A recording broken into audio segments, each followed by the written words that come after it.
صحابي عليه د شهادت د بغیر د هغه وفات شوی خبره وایي صحابه کې ډوډۍ مې ورماده صحابه ورکم د आवाज راوړي आवाज راوړي صحابه چې کوم आवाज راوړي کوم کبه د لاټ سلام کوم आवाज راوړي دې په ځان د لاټ کوم موږ راځي هغه आवाज راوړي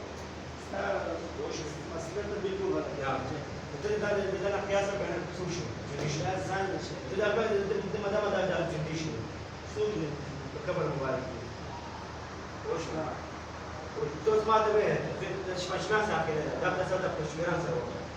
دا اوس عقیده ده عقیده پېښ کړه خپل عقیده پېښ کړه کنه وګوره ته چې یو کس سره اختلاف ساتي پس عقیده کې بساتي کنه وای چې ستا یو کس سره اختلاف دی هغه د عقیدې نه بس اختلاف